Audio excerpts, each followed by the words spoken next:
We are going with our history chapter 2 nationalism in India, और इस chapter का अब हम लोग लास्ट टाइम फेज देखेंगे, दैट इज़ फ्रॉम 1930 से 1934 के बीच में। अगर इससे पहले के पार्ट्स हमने देखें तो हमने देखा था कि 1914 से 1919 के बीच में क्या हुआ, फिर नॉन कोऑपरेशन मूवमेंट के बारे में देखा, फिर हम लोगों ने देखा कि 1922 से 1929 तक यानी कि नॉन कोऑपरेशन मूवमेंट के बाद एंड सिविल डिसोबीडियंस मूवमेंट से पहले क्या घटनाक्रम इंडिया के अंदर होता है, नेशनल मूवमेंट के अंदर होता है। और अब हम लोग इस चैप्टर के लास्ट फेज पे हैं, और ये जो हमारा लास्ट फेज है this is going to be from 1930 से 1934 के बीच में, यानी कि CDM सिविल डिसोबीडियंस मूवमेंट के बारे में हम लोग देखने वाले हैं।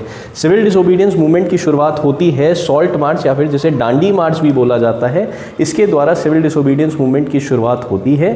गांधी जी ने सॉल्ट ही क्यों चुना, पहले ये सब कहानी की शुरुआत करने से पहले इस चीज़ को और समझ लेते हैं कि 1930 तक आते आते इंडियंस जो थे वो फ्रस्ट्रेट होना चालू हो गए थे। एक तो इकोनॉमिक डिप्रेशन 1929 में आता, उसके वजह से इकोनॉमी की स्थिति बहुत ख़राब थी, भारतीयों की स्थिति बहुत ज़्यादा ख़राब थी।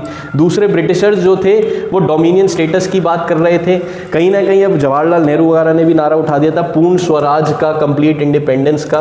ब्रिटिशर से कुछ भी सेटिस्फैक्ट्री नोट नहीं आ रहा था, सेटिस्फैक्ट्री उनकी तरफ से कोई भी बातचीत नहीं हो रही थी कि भैया अगर इंडिया को आज़ाद किया जाएगा, डोमिनियन स्टेटस भी दिया जाएगा तो कब दिया जाएगा। तो ये सारी चीज़ें एक साथ चल रही थी, और कहीं ना कहीं अब लीडर्स का भी फ्रस्ट्रेशन बढ़ रहा था, लोगों का भी फ्रस्ट्रेशन बढ़ रहा था। तब गांधी जी को लगता है कि भैया कहीं ना कहीं अब एक बड़े आंदोलन की ज़रूरत है, और इस बार जो आंदोलन होगा उसमें नॉन कोऑपरेशन के तो फीचर्स रहेंगे ही। अब जैसे अगर क्वेश्चन पूछ लिया जाता है कि नॉन कोऑपरेशन और सिविल डिसोबीडियंस में डिफरेंस क्या है, तो नॉन कोऑपरेशन के अंदर Indians were not cooperating with the Britishers, और सिविल डिसोबीडियंस मूवमेंट जो था ये एक स्टेप आगे था। एक स्टेप आगे कैसे था कि सिविल डिसोबीडियंस के अंदर नॉन कोऑपरेशन के तो फीचर्स थे ही, इसके अलावा इसके अंदर ब्रेकिंग ऑफ लॉज भी था। डिसोबीडियंस का मतलब क्या होता है, डिसोबीडियंस शब्द का मतलब होता है जब आप कुछ कानूनों को तोड़ते हो। तो जो भी अंग्रेज़ों के काले कानून थे, गलत कानून थे, उनको तोड़ने की भी इसके अंदर बात कही गई, और इसकी शुरुआत गांधी जी खुद करते हैं bye setting up an example.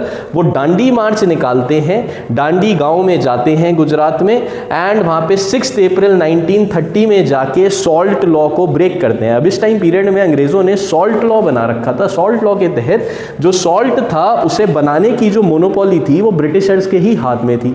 अब गांधी जी ने सॉल्ट क्यों चुना, क्योंकि सॉल्ट एक ऐसा पदार्थ है, आज भी अगर हम देखेंगे दुकान से नमक की थैली खरीदने जाएंगे तो बहुत सस्ते दामों में मिलती है। क्यों, क्योंकि सॉल्ट एक ऐसी चीज़ है जो जिसका उपयोग खाने में गरीब आदमी भी करता है, अमीर आदमी भी करता है, हर घर में किया जाता है। तो एक सॉल्ट एक ऐसा पदार्थ है जो हर व्यक्ति को जोड़ता है। तभी गांधी जी ने सॉल्ट को चुना और सॉल्ट लॉ को वो ब्रेक करते हैं, नमक बनाते हैं, कानून को ब्रेक करते हैं, और यहाँ से सिविल डिसोबीडियंस मूवमेंट की शुरुआत होती है। फिर देश भर में लोग जो थे वो अपने अपने तरीके से जो भी कानून थे, जो भी लोगों के आसपास लग रहा था कि गलत हो रहा है, उन्हें ब्रेक करना चालू कर देते हैं। तो यहाँ से सिविल डिसोबीडियंस मूवमेंट की शुरुआत होती है। तो हमें ये सॉल्ट मार्च के बारे में थोड़ा सा यहाँ पे याद रखना है, हमें टाइम पीरियड याद रखना है कि 31 जनवरी 1930 में गांधी जी वाइसरॉय इरविन को 11 डिमांड लिख के भेजते हैं और बोलते हैं अगर आपने हमारी इन डिमांड्स को नहीं माना तो हम जो है फिर आंदोलन को चालू कर देंगे। उन 11 डिमांड्स में से एक डिमांड थी कि सॉल्ट पे से टैक्स हटाया जाए। एंड इसके बाद क्या होता है, जब सॉल्ट मार्च, जब वाइसरॉय इरविन इन डिमांड्स को मानने से मना कर देते हैं, तब गांधी जी फिर डांडी मार्च की शुरुआत करते हैं 12 मार्च 1930 में। एंड 6 अप्रैल 1930 में गांधी जी डांडी पहुंचते हैं, डांडी गांव पहुंचते हैं, और वहाँ पे फिर सॉल्ट को मैन्युफैक्चर करते हैं, सॉल्ट लॉ को तोड़ते हैं, और यहाँ से सिविल डिसोबीडियंस मूवमेंट की शुरुआत हो जाती है। इसके बाद इन पॉइंट्स को हम लोग देख सकते हैं कि भाई नॉन कोऑपरेशन मूवमेंट और सिविल डिसोबीडियंस मूवमेंट में क्या डिफरेंस था, ये लिख रखा है। साथ ही साथ फिर वही सारी चीज़ें जो नॉन कोऑपरेशन मूवमेंट में एक आंदोलन में चल रही थी वो सारा घटनाक्रम यहाँ पे होना चालू हो जाता है। एंड इसके बाद जो नेक्स्ट टॉपिक हमारा आता है, इसके अंदर जैसे बुक के अंदर दे रखा है गांधी इरविन पैक्ट के बारे में दे रखा है। तो 1930 में सिविल डिसोबीडियंस मूवमेंट की शुरुआत होती है, 1931 में सिविल डिसोबीडियंस मूवमेंट रोक दिया जाता है। एक चीज़ और याद रखनी है, सिविल डिसोबीडियंस मूवमेंट 2 हिस्सों में हुआ। टोटल टाइम पीरियड है 1930 से 1934 के बीच में, बट बीच में ब्रेक लगता है 1931 में। लॉर्ड इरविन जो थे, जो वाइसरॉय थे उस समय, तो उस टाइम पीरियड में लॉर्ड इरविन के साथ गांधी जी बैठ जाते हैं and Gandhi Irwin pact sign होता है। एंड इस पैक्ट के तहत सिविल डिसोबीडियंस मूवमेंट को रोक दिया जाता है। एंड इसके बाद गांधी जी लंदन जाते हैं सेकेंड राउंड टेबल कॉन्फ्रेंस के लिए। सेकेंड ये राउंड टेबल कॉन्फ्रेंसेस क्या थी, टोटल 3 राउंड टेबल कॉन्फ्रेंसेस हुई इंडियन एंड ब्रिटिश लीडर्स के बीच में।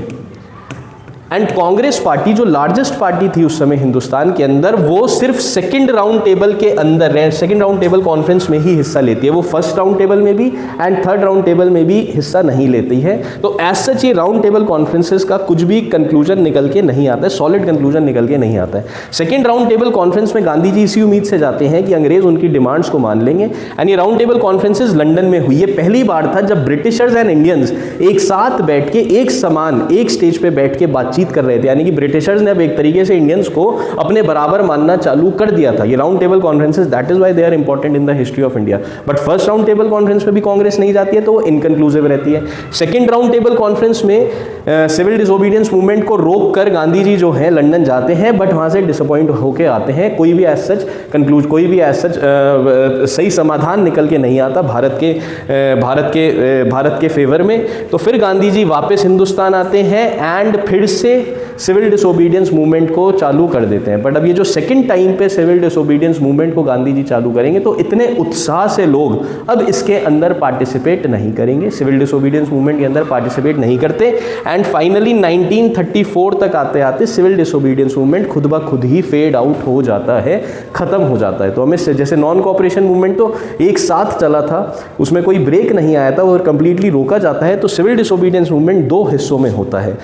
थर्ड राउंड टेबल कॉन्फ्रेंस भी होती है, बट उसमें भी कांग्रेस पार्टी पार्टिसिपेट नहीं करती है, तो उसका भी रिलेशन में उसमें भी कोई कंक्लूसिव डिसीजन निकल के नहीं आता है। हमें सिर्फ सेकंड राउंड टेबल कॉन्फ्रेंस के बारे में याद रखना है, गांधी इरविन पैक्ट के बारे में याद रखना है। तो ये सिविल डिसोबीडियंस मूवमेंट की एक ओवरऑल कहानी थी।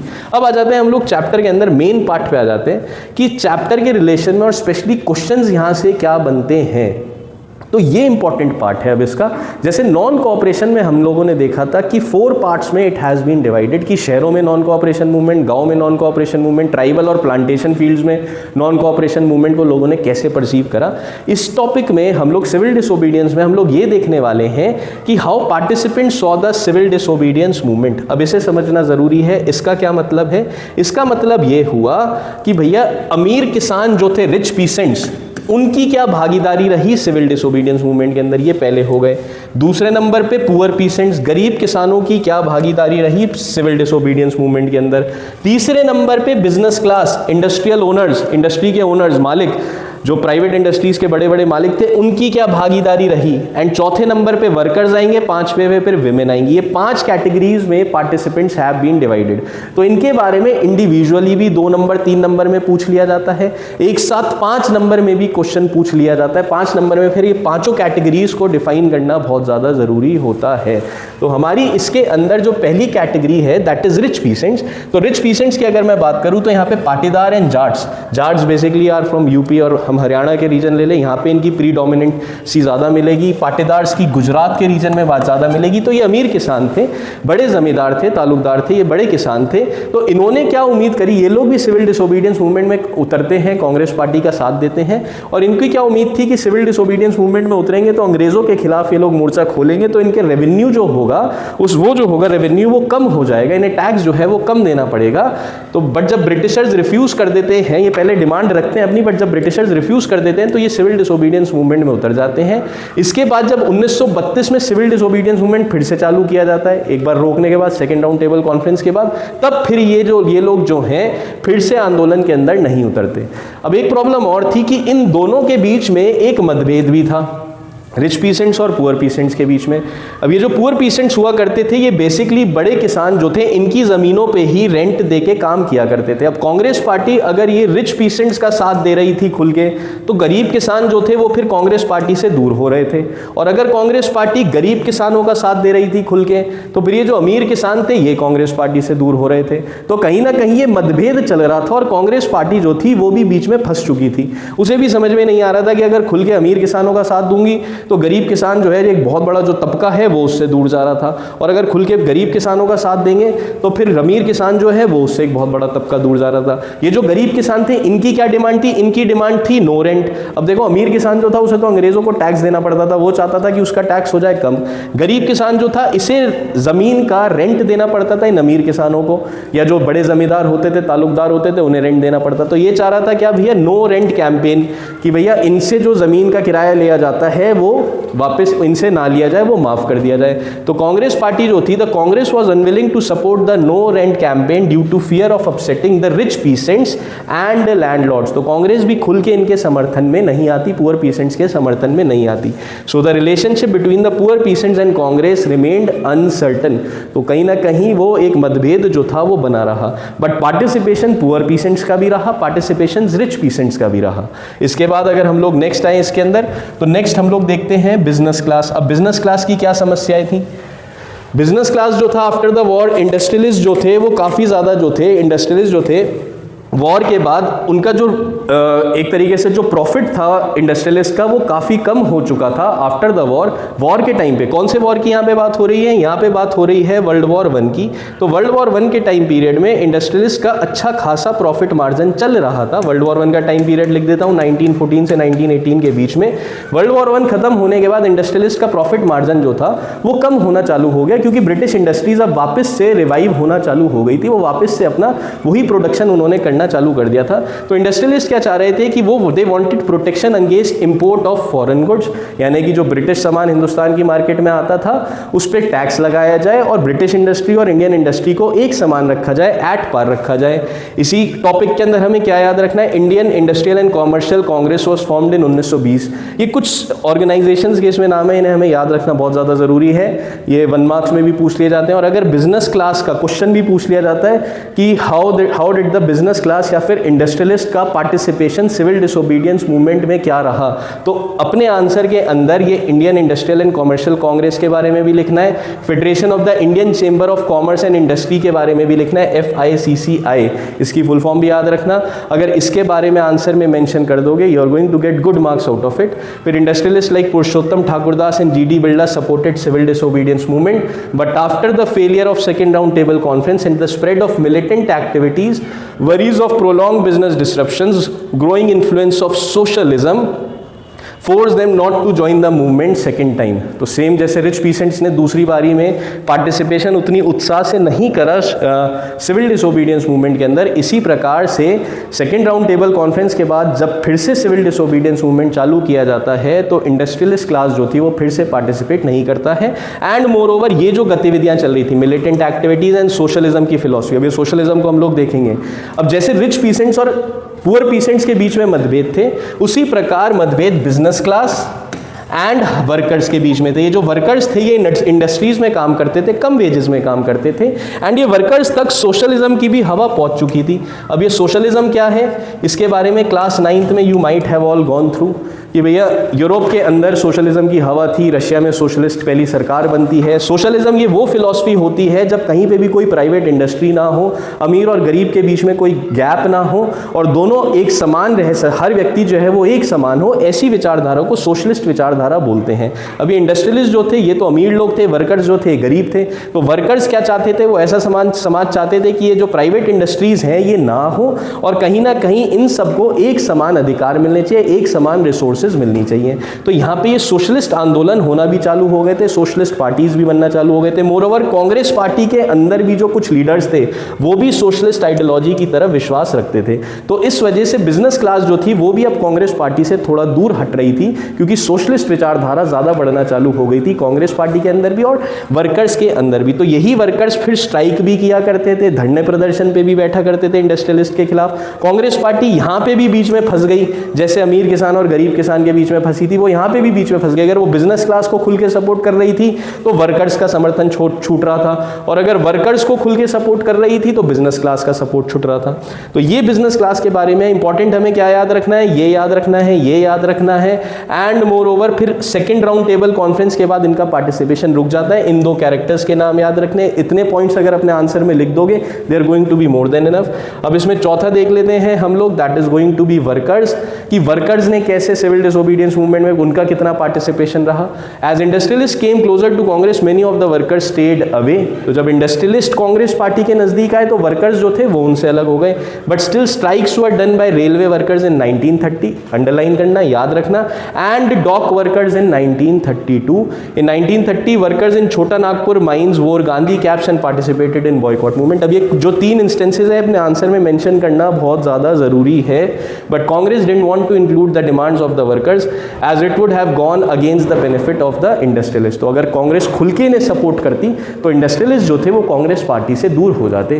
कांग्रेस ऐसा नहीं भी चाहती थी। क्यों भी नहीं चाहती थी? क्योंकि एक फंडिंग भी उन्हें इंडस्ट्रियलिस्ट से मिलती थी आंदोलन चलाने के लिए भी, पार्टी को चलाने के लिए भी। अब जो लास्ट हमारा यहाँ पे आ जाता है दैट इज विमेन। तो टोटल 5 ग्रुप्स हैं जिनका बहुत ज़्यादा पार्टिसिपेशन रहा सिविल डिसोबीडियंस मूवमेंट में, rich peasants, poor peasants, industrialist, workers and fifth आ जाते हैं विमेन। तो women also participated in protest marches, manufactured salt and picketed foreign cloth. आदमियों के साथ कंधे से कंधा मिला के औरतों ने भी धरने प्रदर्शन में अच्छा खासा साथ दिया, जैसे यूरोपियन समाज में भी हुआ था जब हमने फ्रेंच रेवोल्यूशन भी पढ़ा था, रशियन रेवोल्यूशन भी पढ़ा था। Congress was reluctant to allow women to hold any position of authority, but Congress party उस टाइम पे was more of an orthodox type, तो विमेन को इतनी कोई इंपॉर्टेंट पोजीशंस पार्टी के अंदर वो नहीं दिया करती थी। बट विमेन का participation was in a massive number, पूरे बराबरी करके विमेन ने अच्छी खासी हिस्सेदारी अपनी दिखाई। तो यहाँ पे हमारा ये वाला पार्ट इसमें खत्म होता है।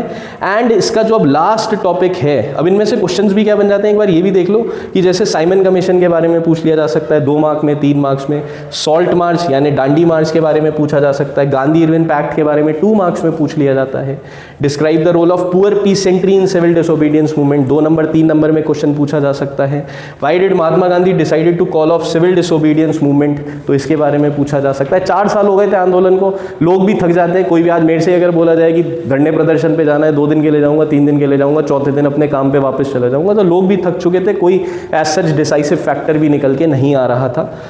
लास्ट आ जाता है topic limits of civil disobedience movement. अगर ये लिमिट्स के रिलेशन में कुछ भी क्वेश्चन पूछा जाता है तो इसमें हम लोगों को क्या याद रखना है? इसमें हमें ये याद रखना है कि किन लोगों का पार्टिसिपेशन सिविल डिसोबीडियंस मूवमेंट के अंदर नहीं था। तो वो 2 ग्रुप्स जिनका पार्टिसिपेशन बहुत कम था सिविल डिसोबीडियंस मूवमेंट के अंदर, वो एक तो हो जाते हैं दलित्स और दूसरे हो जाते हैं मुस्लिम्स। इस स्टेज तक आते आते 1930 तक आते आते दलित्स जो थे वो भी अपनी अलग बॉडीज बनाना चालू कर देते हैं, अपनी पॉलिटिकल ऑर्गेनाइजेशंस बनाना चालू कर देते हैं। जैसे कि डॉक्टर BR अम्बेडकर साहब जो है वो यहाँ पे 1930 में डिप्रेस्ड क्लास एसोसिएशन बनाते हैं। साथ ही साथ दलित जो थे सेपरेट इलेक्टोरेट्स की डिमांड उठाना चालू कर देते हैं। दलित्स का ये मानना था कि भारत को आज़ादी मिले वो अच्छी बात है, वो तो अलग चीज़ है, बट भारत आज़ाद हुआ और उसके बाद भी अगर दलितों का के लिए कुछ कायदे कुछ कानून नहीं बने और जो 5000-6000 सालों से उनके साथ डिस्क्रिमिनेशन हो रहा है तो वो तो भारत के आज़ाद होने के बाद भी कंटिन्यूएशन में ही रहेगा। तो कहीं ना कहीं दलित्स के लिए भी एक अलग से कुछ कानून होने चाहिए, अलग से चीज़ें होनी चाहिए। तो जैसे डिप्रेस्ड क्लास एसोसिएशन इन्होंने बनाई। फिर डिप्रेस क्लास एसोसिएशन बनाने के बाद ब्रिटिश सरकार वो तो वैसी नहीं चाहती थी कि भारत के अंदर यूनिटी रहे, तो वो मुस्लिम्स और हिंदूज में भी डिवीजन करती थी एंड मोर ओवर हिंदूज के अंदर अलग अलग कास्ट के बेसिस पे भी डिवीजन करती थी। और उस कास्ट के बेसिस पे जो इंडिया के अंदर डिवीजन वो कर रही थी उसे और स्ट्रॉन्ग करने के लिए वो लोग दलित्स की डिमांड मान लेती है, BR अम्बेडकर साहब की डिमांड मान लेती है और सेपरेट इलेक्टोरेट दे देती है। जब सेपरेट इलेक्टोरेट देती है तो गांधी जी अनशन पे बैठ जाते हैं। गांधी जी बिल्कुल नहीं चाहते थे कि समाज के अंदर और ज़्यादा विभाजन हो जो इतने सालों से चल रहा है। तो फिर गांधी जी अनशन पे बैठते हैं, तब BR अम्बेडकर साहब गांधी जी का अनशन खुलवाते हैं और इन दोनों के बीच में पूना पैक्ट साइन होता है जिसे याद रखना जरूरी है। एंड इस पूना पैक्ट के तहत सेपरेट इलेक्टोरेट के कॉन्सेप्ट को वापस लिया जाता है एंड रिजर्व्ड सीट दी जाती है दलित्स को। अब ये सेपरेट इलेक्टोरेट और रिजर्व सीट्स इन्हें भी समझना जरूरी है कि सेपरेट इलेक्टोरेट के अंदर अगर किसी सीट से किसी पर्टिकुलर रिलीजन या कास्ट का कोई व्यक्ति चुनाव लड़ रहा है तो उस एरिया के उसी जाति या उसी धर्म के लोग जो हैं वही उसमें वोट डाल सकते हैं और किसी जाति धर्म के व्यक्ति वोट नहीं डाल सकते। ये सेपरेट इलेक्टोरेट था। रिजर्वेशन ऑफ सीट जिसे आज हम लोग फॉलो करते हैं, अगर कोई सीट किसी पर्टिकुलर जाति के लिए रिजर्व कर दी जाती है तो वहां से वो कैंडिडेट जो खड़ा होगा वो उसी कैटेगरी का खड़ा होगा, बट वोटिंग का जो अधिकार होगा वो सबके पास होगा irrespective of any caste, religion, sex, place और बर्थ, तो वो सबके पास होगा। तो रिजर्वेशन ऑफ सीट के लिए मान जाते हैं। तो ये पूना पैक्ट का क्वेश्चन भी बनता है कि what was Poona pact? It was signed between Gandhi ji and BR Ambedkar sahab and क्यों रिजर्वेशन ऑफ सीट इसके तहत दे दी जाती है दलित्स को सेंट्रल काउंसिल प्रोविंसेस में एंड सेंट्रल काउंसिल्स में, but were voted bye general electorate. General electorate का मतलब हर व्यक्ति, किसी भी जाति धर्म का व्यक्ति वोट डाल सकता था। एंड इसके बाद तो इसमें हम लोग देखें तो दलित्स का जो पार्टिसिपेशन था that was very less, participation था बट कम था, दलित्स की अपनी अलग डिमांड्स थी।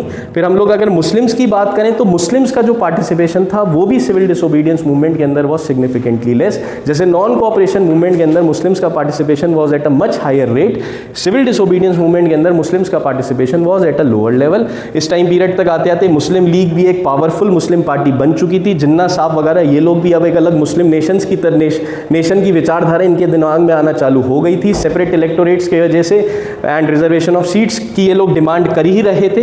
ये सेपरेट इलेक्टोरेट इन्हें पहले ही दे दिए गए थे, इसके वजह से भी इनके अंदर और ज़्यादा एक सेपरेटिस्ट वाली जो फिलॉसफी थी वो बढ़ना चालू हो गई थी। तो इनका जो पार्टिसिपेशन होता है मुस्लिम्स का एंड मुस्लिम लीग का पार्टिसिपेशन सिविल डिसोबीडियंस मूवमेंट के अंदर इतना ज़्यादा नहीं होता है। इसके बाद फिर यहाँ पे क्वेश्चन आ जाते हैं, why did political leaders differ sharply over question of separate electorate. तो सिंपल सी बात है, सेपरेट इलेक्टोरेट में सिर्फ एक पर्टिकुलर कास्ट या रिलीजन के लोग ही वोट डाल सकते थे, सब वोट नहीं डाल सकते थे, तो इससे समाज के अंदर और ज़्यादा विभाजन होता।